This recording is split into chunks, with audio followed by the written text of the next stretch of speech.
My son walked into my kitchen and said, "Mom, please don't start drama." His wife, Jennifer, was trying to trick everyone into thinking I couldn't take care of myself anymore. They wanted me to sign papers that would give them my house and all the money my husband left for me. They thought I was just a silly old grandmother who didn't understand what was happening. But I already talked to a special helper called a lawyer. And they had no idea about the secret note my husband wrote before he died. That note told the truth about something very bad that happened. Before I tell you about that note, I want to know something. What part of the world are you watching from? Write it in the comments so I can see. You won't believe what happens in my story. Everything started on a Thursday. It had been about 1 year since my husband, Thomas, went to heaven. Our home in Miami felt so quiet without him. Thomas wasn't just a quiet man. He was strong and kind. He worked fixing big machines at the airport. When he came home, he smelled like oil and metal. He would kiss my cheek and the whole house felt warm and safe. When Thomas got very sick, he worried about me all the time. "Margaret," he said, holding my hand tight. His hand felt so thin and weak. "I made a special plan. All the money is safe for you. You will never need to worry about paying bills. The house is all yours. Everything is ready." He made our son, Daniel, help watch over the money. I thought this was a good idea. It would help Daniel learn to be responsible. Thomas wrote very clear rules.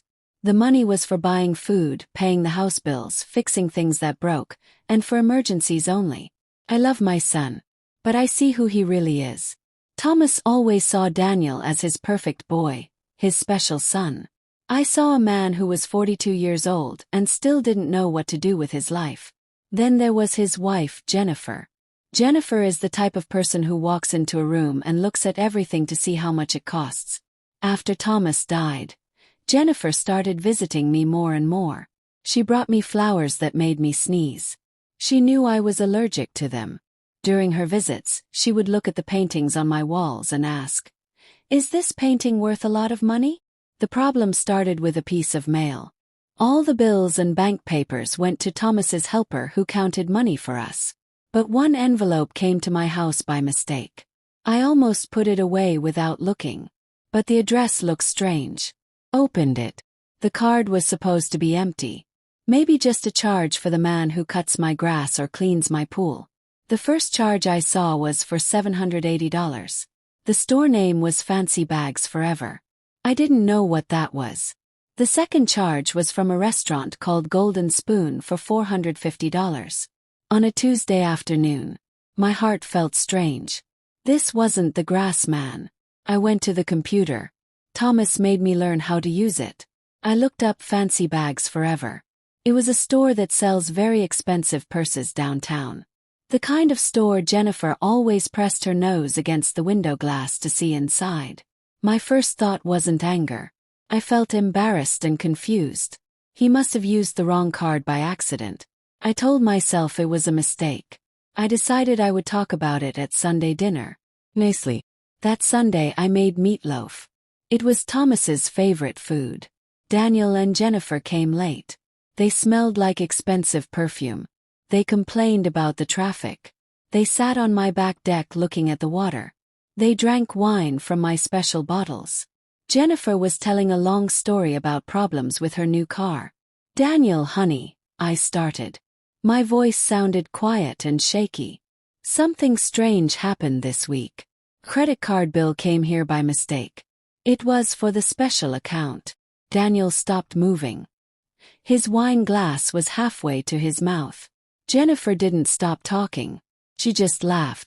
Fake little laugh. "Oh, Margaret, don't tell me you're counting every penny now. Thomas wouldn't want you to worry about small things." "I'm not counting pennies, Jennifer," I said. I tried to keep my voice calm. There were charges I didn't know about. A store called Fancy Bags Forever. Daniel's face turned white like paper. Jennifer's eyes got narrow and mean. "Oh, that," Jennifer said, waving her hand like it was nothing. "Daniel bought me a gift. He grabbed the wrong card. It's just a simple mistake." Daniel nodded. He found his voice. "Yeah, Mom. Mistake. I'll put the money back. It's not a big problem." Felt relieved. See, just a mistake. Oh, well, that's okay then, sweetie. It's just your father was very clear. He said the money was only for taking care of me. Family. Jennifer snapped. She stood up fast. She put her napkin on the table hard. Daniel is the man of the family now. He needs to look good for his work and his friends. You wouldn't understand the kind of pressure he feels. I understand what the word emergency means, Jennifer, I said. My voice was quiet, but I felt strong inside. That's when Daniel stood up. His face was red. Not from the wine, but from being angry. Mom, that's enough. Jump. He had never, not one time in his whole life, yelled at me like that. He looked at me, then at his wife. Jennifer was watching him with a smile. She was proud of him for yelling at me. He put his hand through his hair. Mom, please. His voice got quieter but still angry. Don't start drama. It's handled. It's just a few dollars. Drop it. Don't start drama. He said it like I was a little kid causing trouble. Like I was the one being bad, not the one who just found out about the $780 purse. Jennifer smiled. Small mean smile. She had won. Yes, Margaret, let's just have a nice dinner and forget about it. They left early. They didn't even eat the meatloaf. I sat at that table for a long time. I watched the sun go down over the water. The house felt cold. He said it was a mistake. He said it wasn't a big problem. But when I looked at that credit card paper again, I saw the date. The charge was from 4 months ago. And suddenly I knew. This wasn't drama. This wasn't a mistake. This was something they'd been doing for a long time. The quiet in my house that night felt different. It wasn't just because Thomas was gone. It was because of my son's words. Don't start drama. His words were telling me to be quiet. They were telling me my feelings didn't matter. That I was just being annoying. For one day, maybe 2 days, I let myself wonder. Was I becoming that woman? The one who gets suspicious and mean. The one who counts every penny. Was I just lonely and looking for problems? The house felt like it was arguing with me. Look at this beautiful home. Look at the ocean view. What are you worried about? You have everything. But Thomas wasn't just a dreamer. He was a man who wrote everything down. He believed in having proof. He believed in keeping records. The next Monday, I went to the special mailbox Thomas kept for his work papers. The key was still on his old key ring. It was in my desk drawer. I hadn't checked that mailbox since he went to heaven. I told myself I was just cleaning up loose ends. Most of it was junk mail for the old airport business. But at the bottom, there was a stack of official envelopes from the bank. They were addressed to the special account. These weren't the simple credit card bills. These were the big detailed money reports. They had been sent to this mailbox. My hands started shaking. This was no accident. Daniel had to have changed the address. He knew I never checked this mailbox. I didn't open them there at the post office. I drove home. My mind felt empty and cold. I sat at Thomas's big wooden desk. The one he built with his own hands. I laid all the envelopes out in a line. September, October, November, December. All the way through the whole past year. Opened the first one. It wasn't just a purse. It was a payment for a new fancy car. Black car. I recognized it as Jennifer's car. Opened the next one. A payment for $4,500 to a company I never heard of. I looked up the name on the computer. It was a fake company. The address was Jennifer's old apartment. I opened another envelope. Then another. It was like a flood. Money taken out. Thousands of dollars at a time. The paper said it was for house repairs. What house repairs? This house. The grass man was paid by a different automatic check. There were travel charges. A ski trip to Colorado. A weekend trip to wine country. So much money. It made me feel sick to my stomach. This wasn't grabbing the wrong card by accident. This was stealing. On purpose. Over and over. This was their job. I was their job. But the worst part. The part that made me stop breathing. The date when it all started. It wasn't last month. It wasn't 6 months ago. The first big transfer. It said loan repayment. It was dated 3 weeks after Thomas's funeral. He had been gone for 3 weeks. And they started stealing. All those visits. All the times Jennifer brought me soup and patted my hand and told me to rest. All the times Daniel promised he would handle the paperwork, so I wouldn't have to worry. They weren't being nice. They were checking to see what they could take. My sadness and my loneliness were just a business opportunity to them. I sat there until the sun went down. The room got dark. I didn't turn on the lights. I just kept looking at the numbers. I wasn't an expert with money, but Thomas made sure I understood our money. I knew what should have been in that account. When I added it all up, they had taken more than $95,000. $95,000. The word drama came back into my head. Was this drama? Or was this stealing? Crime. Felt strong now. This wasn't just about a mother being disrespected by her son anymore. This was about a widow protecting her husband's life work from people who wanted to steal it. But I still didn't have the full picture. These were just the bank statements. I didn't have the original trust paper. The one Thomas signed. Daniel had put it away for safekeeping. I knew exactly where it was. In Thomas's office. In the big filing cabinet he kept locked. Had the key. I always had the key. They thought I was too sad, too old, too dramatic to ever check. They were wrong. Thomas's office was the one room in the house I didn't touch. It was special. It still smelled like his coffee and the old books he loved. This was where he did his best thinking. Where he drew plans for the big airport machines. Going in there to find proof that my son was stealing felt like it hurt twice. Once because Thomas was gone. Twice because of what Daniel did.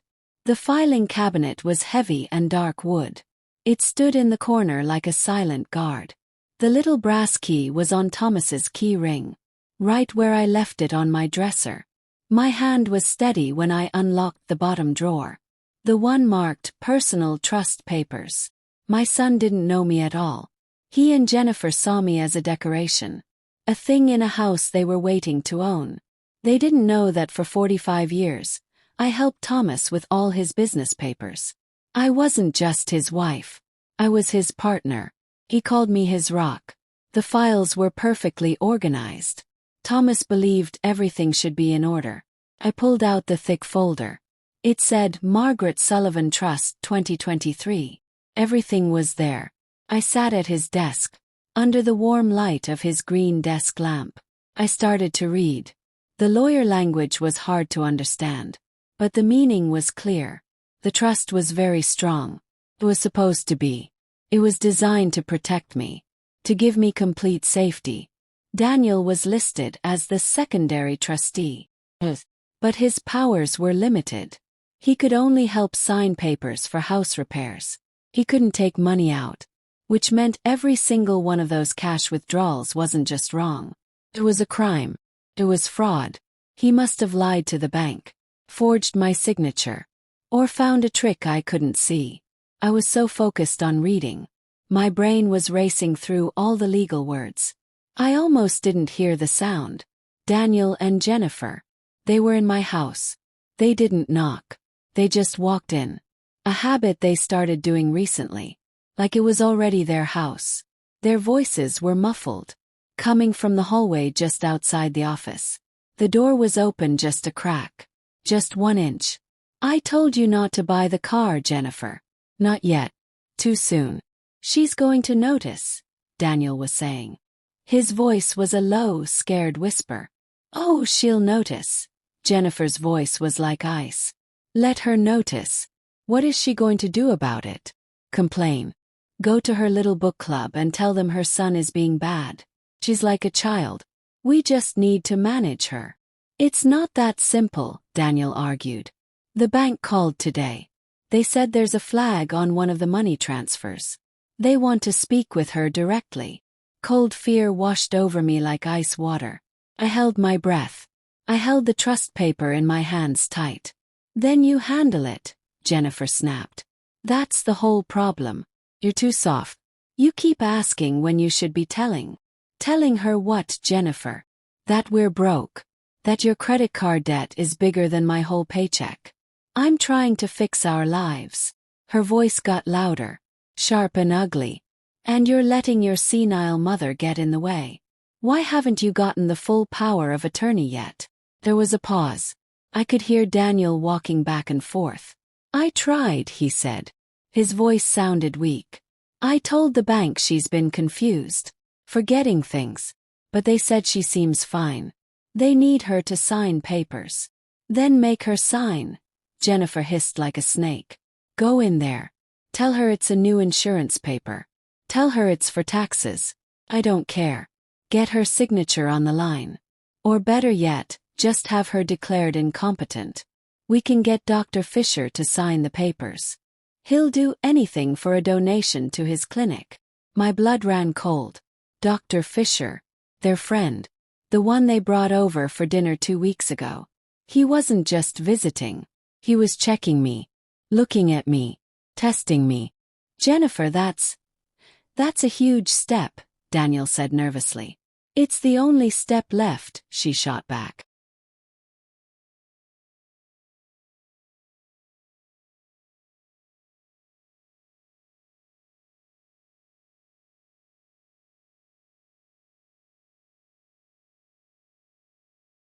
Listen to me.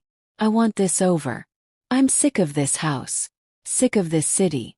And I'm sick of pretending to care about her stupid garden. What about the airport business? Daniel asked. His voice changed. What about it? It was Dad's. Just sitting there. It's worth something. It's worth everything, Jennifer said. Her voice dropped into a greedy, excited whisper. As soon as you have full control, we sell it. All of it. The land. Tools. The machines.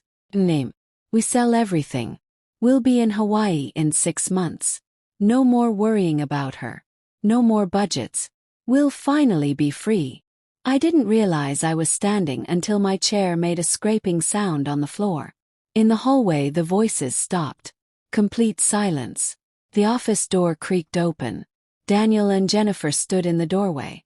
Their faces showed shock and anger. They were staring at me. And in my hands they saw the open trust paper. The game was over.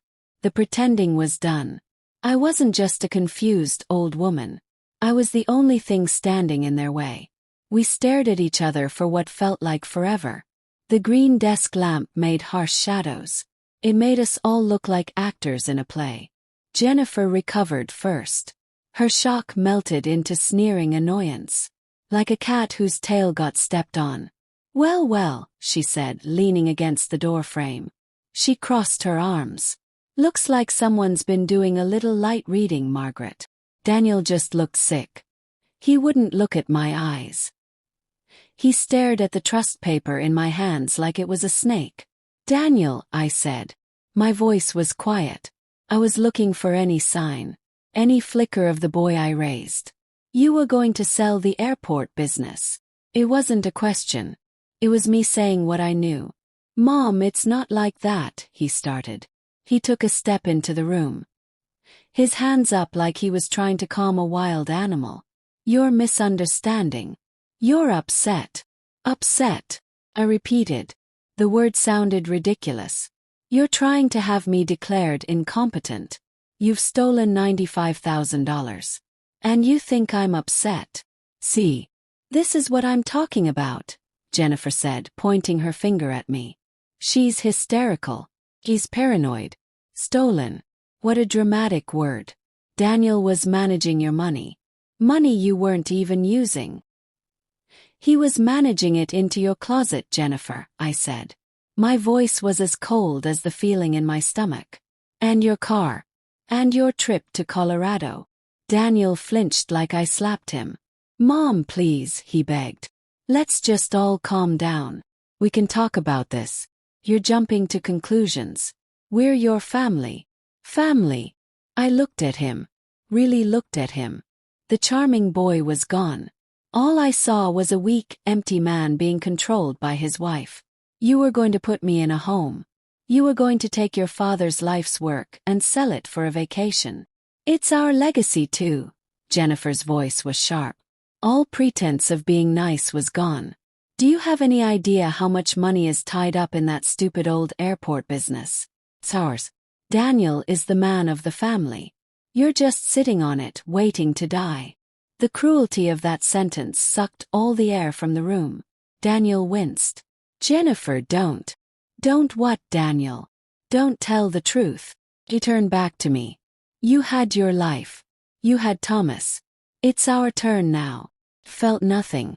The shock was so big, so complete that it froze me. The pain was a solid block of ice in my chest. I placed the trust paper neatly back on the desk. I turned and looked at them, standing in the doorway of their father's office. Get out, I said. My voice was so quiet they almost didn't hear me. What? Jennifer scoffed. Get out of my house. You can't be serious, Daniel stammered. Mom, it's late. We can't just. This is not a discussion, Daniel. I walked past them, out of the office, into the hall. I went to the front door and opened it. The cool night air rushed in. Leave now. And leave the key you made. Mom, you're being ridiculous. Don't start drama, he shouted. His voice was cracking. That word again. Drama. I just stared at him. The word had no power over me anymore. It was a child's insult. Jennifer grabbed her purse. Her face was pure hatred. She threw a key onto the table by the door. You'll regret this, you old. Jennifer, let's go. Daniel grabbed her arm and pulled her out the door. Closed it. I locked it. I leaned my forehead against the cool wood. I stood there for a long, long time. I didn't cry. Crying was for pain. This was something else. This was cutting them off. The plan they had. The doctor. The lies. The contempt in Jennifer's voice. The weakness in my son. They hadn't just betrayed me. They had betrayed Thomas. They looked at his life's work. The thing he built with his bare hands. And they saw nothing but a price tag. The ice in my chest began to melt, replaced by a slow, hot, righteous anger. This wasn't just my house. It was Thomas's house. And I was not going to let them win. My mind was suddenly clear. The fog of sadness that I lived in for a year was gone. I remembered something Thomas said to me in those last few weeks. His voice was thin and papery. He was worried. Margaret, he'd whispered, gripping my hand. I love Daniel, but he's not strong. He'll be fine, Thomas. He has us. No. Listen to me. His eyes were sharp. I put Mr. Chen's number in my desk. Henry Chen. My personal lawyer. Not the family guy. If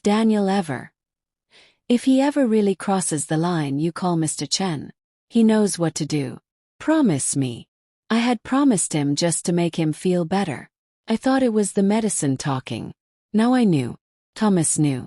He had seen this coming. He knew his son. And he made a backup plan. He left me a weapon. I walked back to the office. My steps were certain. I opened the top drawer of his desk. Taped to the bottom was a single business card. Henry Chen, attorney at law. It was 9:30 at night. I didn't care. Picked up the phone. A man's voice, alert and awake, answered on the second ring. Chen speaking. Mr. Henry Chen. Yes. My voice was steady but my heart was pounding. This is he. My name is Margaret Sullivan. My husband, my late husband, was Thomas Sullivan. He told me to call you if I ever had a problem with our son, Daniel. There was a long pause on the other end of the line. It wasn't confusion. It was I see. So it's happened. You knew. I knew Thomas's fears, Mrs. Sullivan. He prepared for this. He hoped he was wrong. His voice turned brisk, full of sudden focused energy. My office is downtown in the Harbor Plaza building. Do you know it? Yes. Can you be here in 40 minutes? I'll meet you in the lobby. Don't tell anyone where you're going. And bring your identification. I'll be there, I said. Hung up. I grabbed my purse, my driver's license, and my car keys. I didn't stop to brush my hair or change my clothes. I was a woman on a mission. The fear was gone, replaced by cold, sharp clarity. Driving through Miami at night, The city lights felt different. They didn't feel like my city anymore. They felt like a background. The only thing that mattered was the Harbor Plaza building. Henry Chen was waiting for me, just as he said. He was a tall man, perfectly dressed in a suit even at this hour. He looked serious and strong. He had kind eyes, but they were sharp eyes. And I was deeply grateful for it. "Mrs. Sullivan," he said, shaking my hand. His grip was firm and reassuring. "I'm so sorry we have to meet like this. Mr. Chen." He led me up in a private elevator using a key. His offices weren't like the shiny glass boxes I'd seen. They were old-fashioned, thick carpets, books from floor to ceiling, the smell of wood polish and old paper. It was the smell of safety. It was the smell of power. "Please," he said, pointing to a deep leather chair. "Can I get you some water? Coffee?" "I'm fine, thank you," I said, sitting on the edge of the seat. He sat behind his big desk. He didn't waste time. "Thomas came to me about 9 months before he passed," Henry said, leaning forward. "He had concerns. He saw Daniel's money problems. He saw Jennifer's influence. He was being polite." "He called her a shark," I said quietly. Henry nodded. His face was grim. "He did. He was trying to protect you. But he was torn. He didn't want to believe his own son could do this. But he was also practical. So he made a plan. Safety net. He set up your family trust with one firm. But he had me write a separate set of papers. Private contract. And he left me this. For you." He stood up. He walked to a large old safe hidden behind a painting of a sailboat. He worked the combination. The heavy door swung open. From a locked metal box, he pulled out a thick manila envelope. It was sealed with red wax. My name, Margaret Sullivan, was written on the front in Thomas's strong familiar handwriting. Below my name he had written, "To be opened only if Daniel betrays her."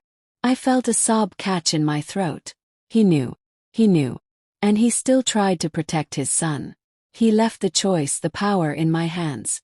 Henry placed the envelope on the desk in front of me. "Mrs. Sullivan," he said gently, "what's in this envelope is important. It's legal. And it's personal. It's a bombshell." Thomas wrote it himself. He also included a separate legally binding document. "Once you open this, things will happen fast. Are you ready for that?" I looked at my husband's handwriting. I thought of Jennifer's sneer. Of Daniel's weak, pleading eyes. Of the phrase, "Don't start drama." I put my hand on the envelope. "Yes, Mr. Chen," I said. "I am." My fingers slid under the wax seal. The thick paper tore. A sound that seemed to echo in the silent wood-paneled room. Inside were 2 things. The first was a thick legal document, stapled and official. The second was a handwritten letter on Thomas's personal paper from the airport. I unfolded the letter first. My hands were trembling. "My dearest Margaret," it began. "If you are reading this, then my worst fear has come true. And for that I am so sorry. I'm sorry I left you to face this. I'm sorry our son has failed you and failed himself. I have loved you every day for 45 years. You were my rock. And I, in my weakness, tried to protect you both from a truth I should have dealt with long ago." My vision got blurry. I took a deep breath. Henry Chen sat in silence, a witness. "You are strong, Margaret," the letter continued. "Stronger than I ever was. Which is why you need to know what I did. What I covered up. 12 years ago in 2013, the airport business was in trouble. We lost the big government contract. I was struggling. I brought Daniel in, hoping he could help with the books. Modernize us. I made him manager of finances. Manager of finances. I never knew that. Thomas just told me Daniel was helping out. It was a mistake. Huge one. For 8 months he wasn't helping. He was bleeding the company dry from the inside. He set up fake suppliers. Shell companies. He was redirecting our tax payments. He was committing fraud. Margaret, he stole almost $340,000 from us. Stop. I had to read the sentence again. $340,000.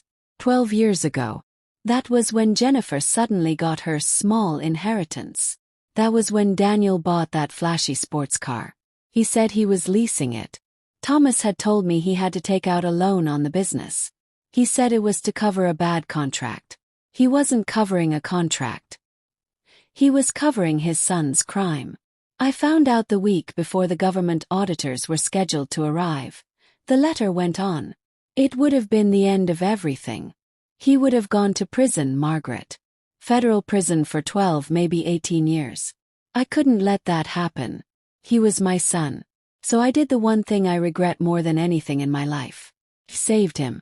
I used our entire personal savings, every last liquid penny we had, to pay back the money before the auditors found it. I sold the boat I was building. I forged documents to make the trail disappear. I committed a crime to hide his. The letter was shaking in my hands. The man I knew, the most honest man I ever met. He did this for Daniel. I confronted him. I showed him the prison sentence he was facing. He wasn't even sorry, Margaret. He was just scared. He cried. He begged. He promised he would change. And I made a deal with the devil. I told him I would save him on one condition. He would never touch the company money again. He would have, the clause activates. He loses all rights as a trustee. He loses any claim to the estate, to the airport business, to anything. It all goes immediately and solely to you. He thought he was stealing from a confused old woman. He wasn't. He was stealing from a reformed criminal's last chance.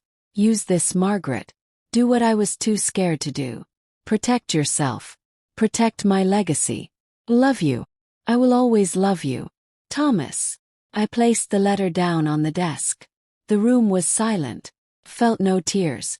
I felt a volcanic cleansing rage. It wasn't just my money. It wasn't just the house. It was my entire life. Thomas's entire life. He spent his last decade living with this secret. A shame. All to protect a boy who learned nothing. I looked at Henry Chen. My eyes were dry. The legal document, I said. This condition clause. They just tried to have me declared incompetent by a fake doctor. They've drained $95,000. Is that enough to trigger it? Henry's expression was grim, but his eyes were alive. He looked like a shark that just smelled blood in the water. Mrs. Sullivan, he said, tapping the legal document I hadn't read yet. What your son and his wife have done isn't just triggering a clause. It's blatant criminal violation of the trust. And the evidence in this letter of his past fraud establishes a legal pattern of behavior. What does that mean? It means, Henry said, a cold, satisfied smile touching his lips, that they didn't just break the rules of the trust. They've likely committed several new crimes. Wire fraud. Possibly conspiracy. And given what you told me on the phone, elder abuse and attempted fraud. They thought they were dealing with you. They're not. They're dealing with me. And I have Thomas's confession. We have them, Margaret. We have them completely. I drove home from Henry Chen's office in the dead of night. But for the first time in over a year, I wasn't in the dark. The letter was in my purse. Thomas's confession. My weapon. The anger I felt was so pure, so bright, it was like a second set of headlights. Didn't burn me. Focused me.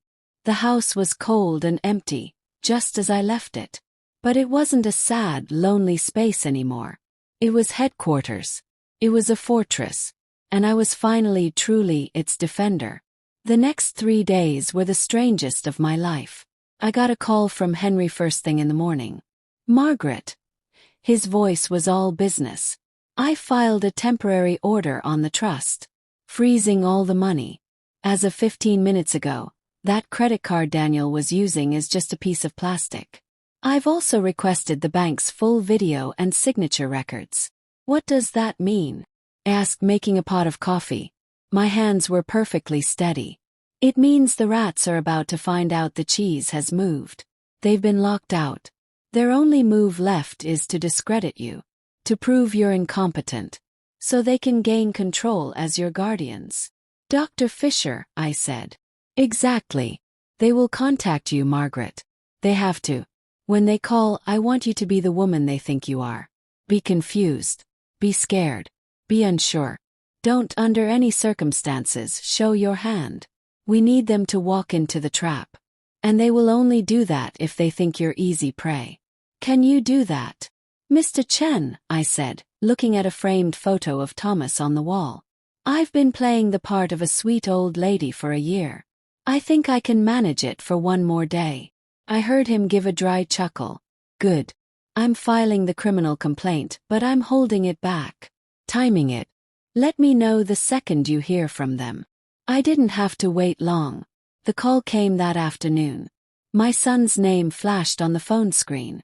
I let it ring once, twice, 3 times. I let the worry build on his end. On the 4th ring I picked up. Hello, I answered, making my voice sound tired and a little shaky. Mom. Mom, thank God. Daniel's voice was a flood of fake relief. I've been calling and calling. Why didn't you answer? I was worried sick about you. We're all so worried. I was watering my plants, Daniel. I lied. Mom, listen. He was talking fast. I want to apologize.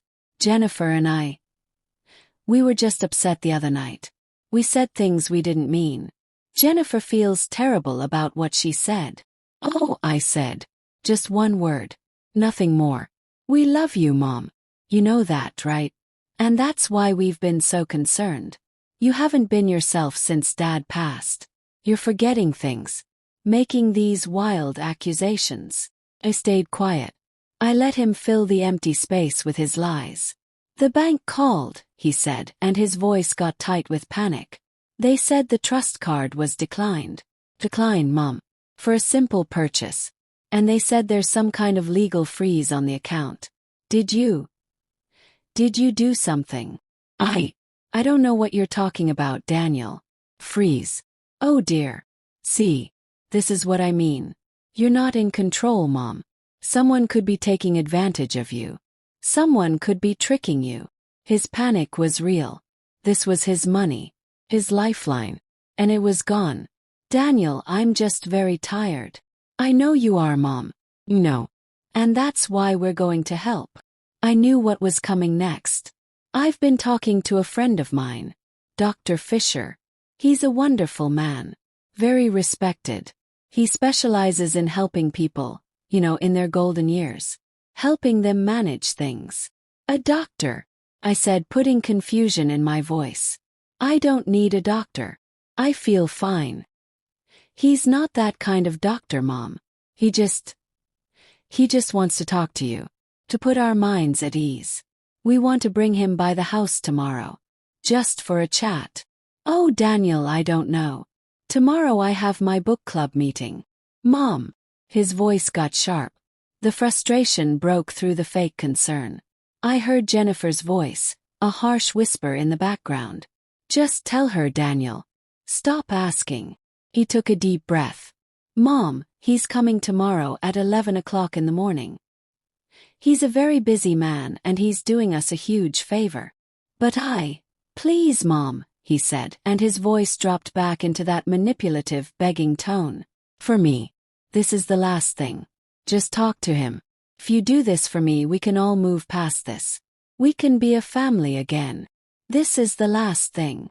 He had no idea how right he was. Mom. Are you still there? Yes, Daniel. I'm here. So. Tomorrow. 11 o'clock in the morning. No drama. You'll just be there and talk to him. I looked at the envelope on the table. Thomas's letter.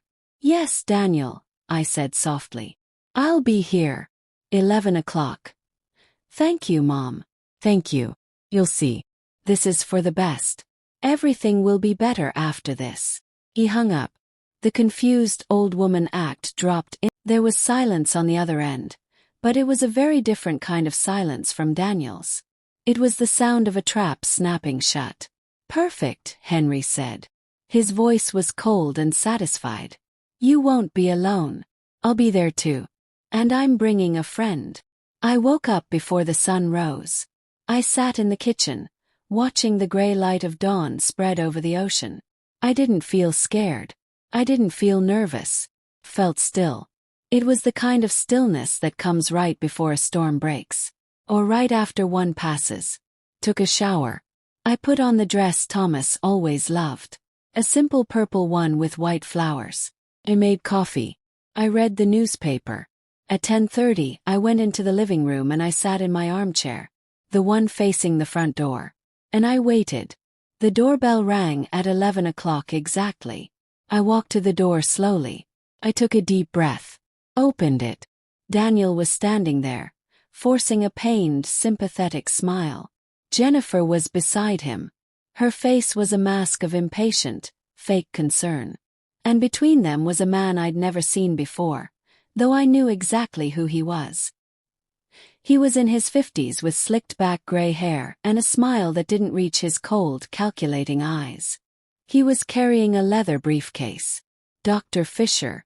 "Mom," Daniel said, his voice dripping with false concern.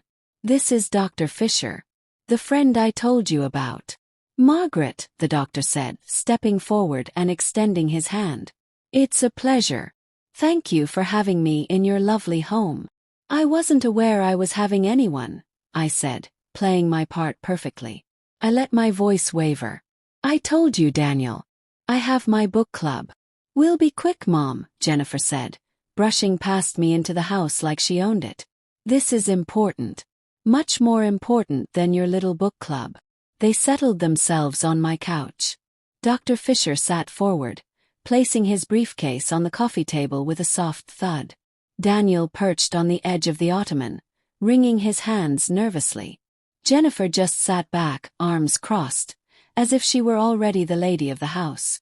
"So, Margaret," the doctor began, his voice a condescending purr. "Daniel and Jennifer tell me you've been under a great deal of stress lately." "I suppose so. My husband." Yes. Thomas's passing. A terrible loss." He opened his briefcase and pulled out a clipboard with a stack of official-looking papers. "And since then, Daniel tells me you've been misplacing things. Forgetting conversations. Getting confused." I looked at my son. He still wouldn't meet my eyes. He was staring at the floor. "I'm just tired," I said weakly. Of course. He made a little check mark on his paper. "And these accusations you've been making. You've been accusing your family of."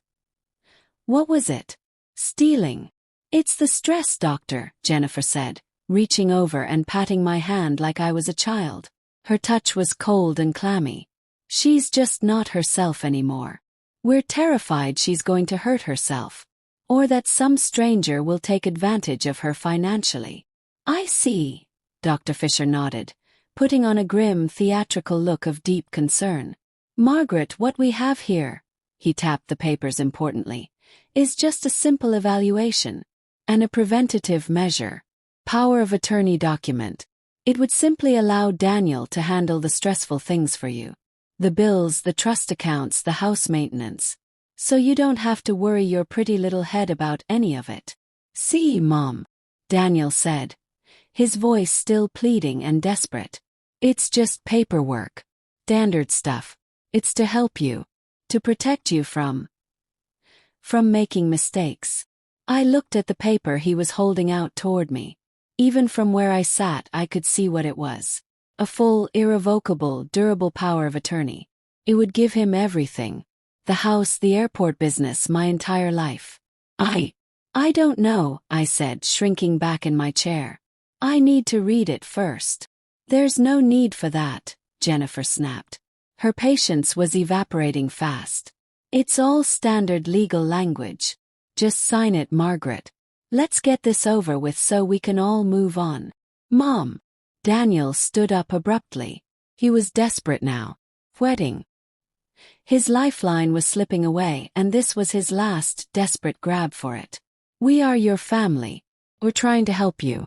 Why do you have to fight us on everything? Why do you have to?" He stopped himself, but I knew what he wanted to say. "To what, Daniel?" I asked quietly. To start all this drama, he exploded. His face turned bright red. The mask finally slipped completely off. That's all this is. You're old. You're lonely. And you're starting drama where there is none. The room went completely silent. That was the word. Q. The final insult I was waiting for. I looked at Daniel. I looked at Jennifer.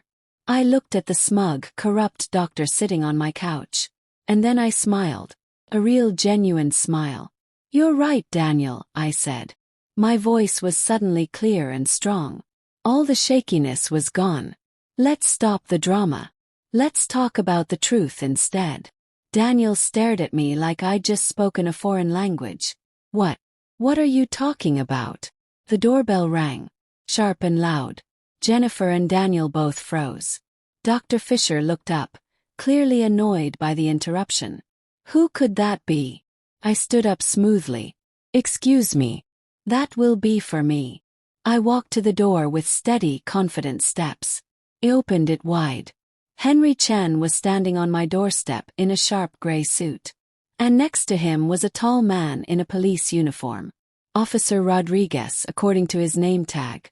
Mrs. Sullivan, Henry said formally. I hope we're not interrupting anything important.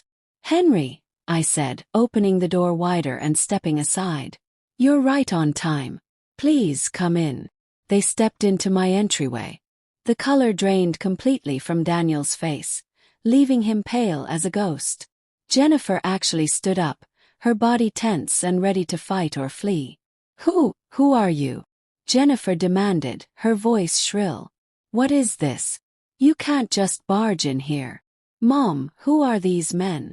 Daniel stammered. This, I said, gesturing elegantly to Henry, is Mr. Henry Chen. He was your father's personal attorney for 25 years. I've never met him, Daniel said. His voice barely a whisper. No, Henry said, walking into the living room. I would strongly advise you to stop talking immediately. Dr. Fisher's mouth snapped shut with an audible click. His face went pale. Mom. Daniel's voice was a terrified, broken whisper. Mom, what have you done? You're confused. You don't know what you're doing. You don't understand. No, Daniel, I said, walking slowly to the desk by the window. For the first time in a year, I know exactly what I'm doing. I picked up the copy of Thomas's letter. The one Henry had made for me. I held it up so everyone could see. You said I was starting drama, Daniel. You said I was making things up. You said I was confused and paranoid.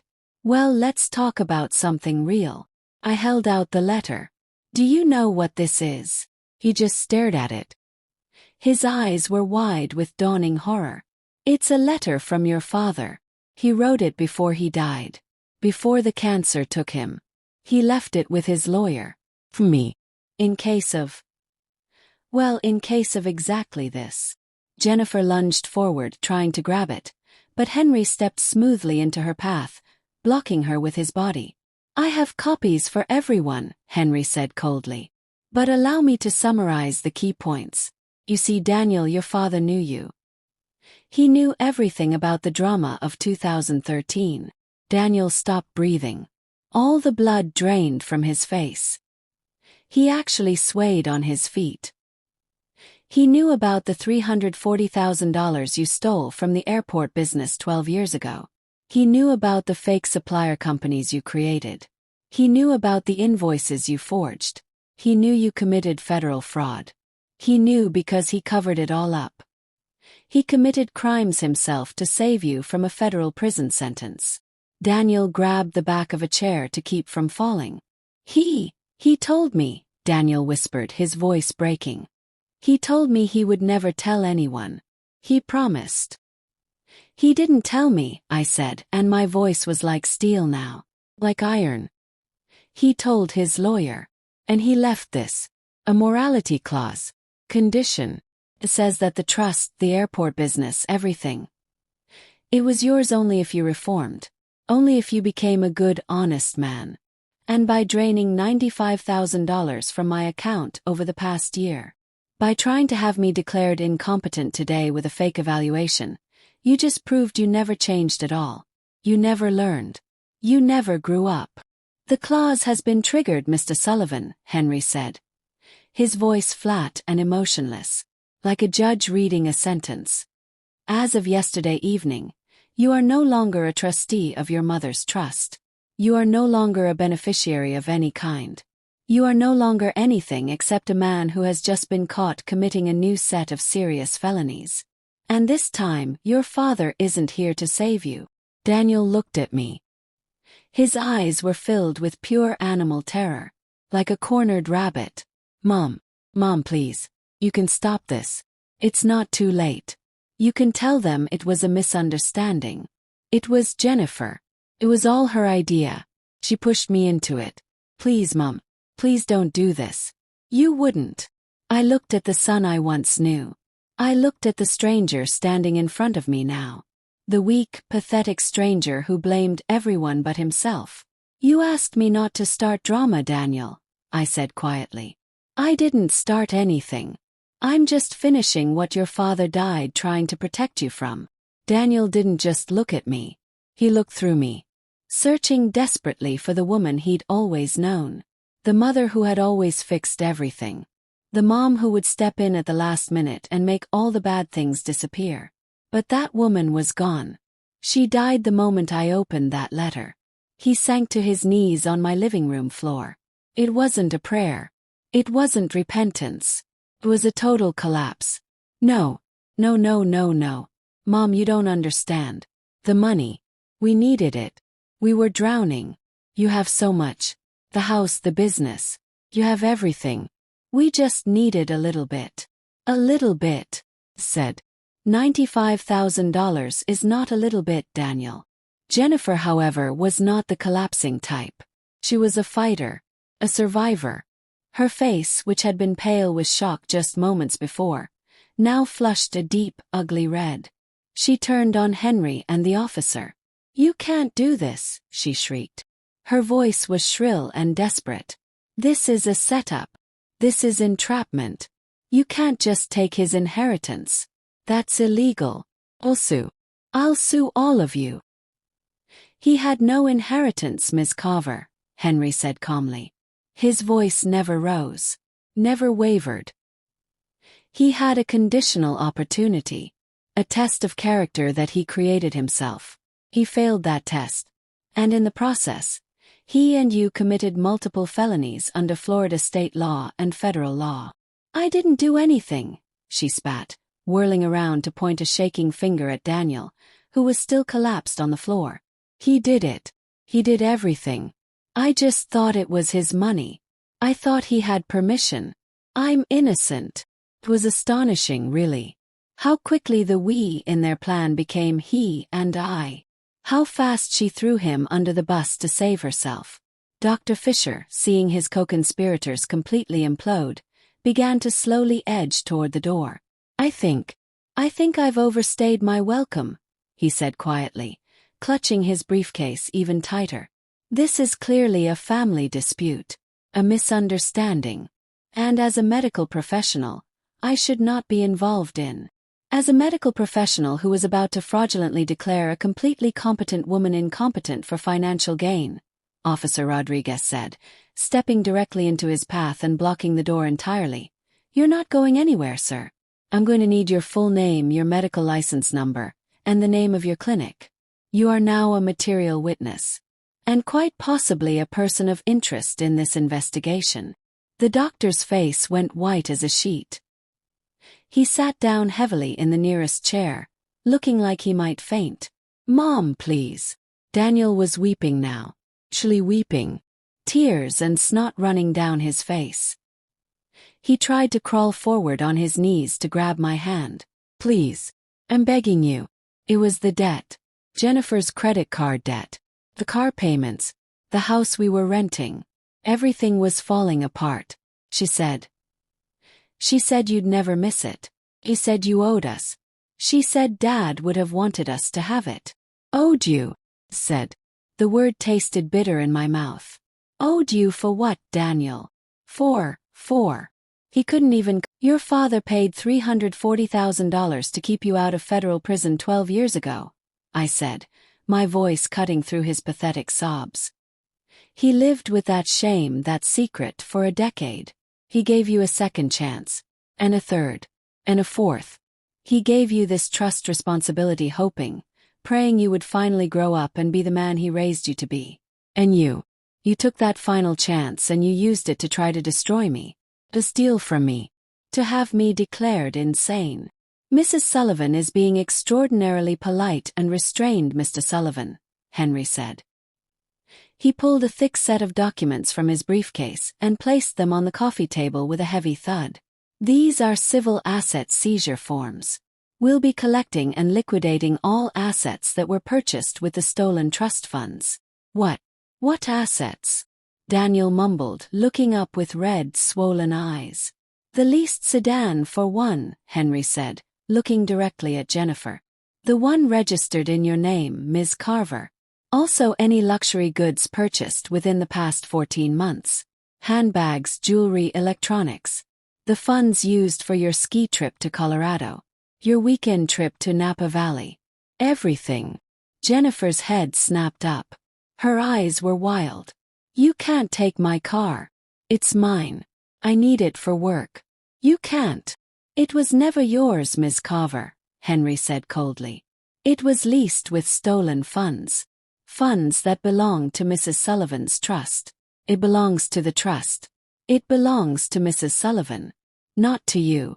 That was the moment. That exact moment. It wasn't the threat of prison that broke her. It wasn't the loss of an inheritance they never truly had. It was the loss of the things. The shiny, expensive props she used to convince the world, and herself, that she was successful, that she mattered. Jennifer let out a sound. It wasn't human. It was a raw, animal noise of pure, unadulterated rage and desperation. You bitter old witch, she screamed at me. Her face was twisted with hatred. You dried up, selfish, hateful witch. You'd rather keep all this junk, this stupid house, than help your own son. You're selfish. You've always been selfish. Thomas was wrong about you. Ma'am, Officer Rodriguez said firmly, stepping forward with his hand raised. I'm going to have to ask you to calm down immediately. Calm down. She looked at Daniel, still collapsed on the floor like a broken toy, and her face twisted into a final mask of pure contempt. Get up, Daniel. God, you're so pathetic, so weak. Get up. Be a man for once in your miserable life. He just shook his head. His face was buried in his hands. He couldn't even look at her. She looked around the room frantically, like a cornered, rabid animal. She saw me standing tall. She saw Henry with his briefcase full of evidence. She saw Officer Rodriguez blocking her escape. She saw her worthless husband on the floor. And she saw Dr. Fisher, who was now quietly giving his statement to the officer in the corner, selling her out to save himself. The game was over. She had lost everything. She grabbed her designer purse, one of the last things she'd get to keep. Fine. You can have this stupid, dusty old house. You can have everything.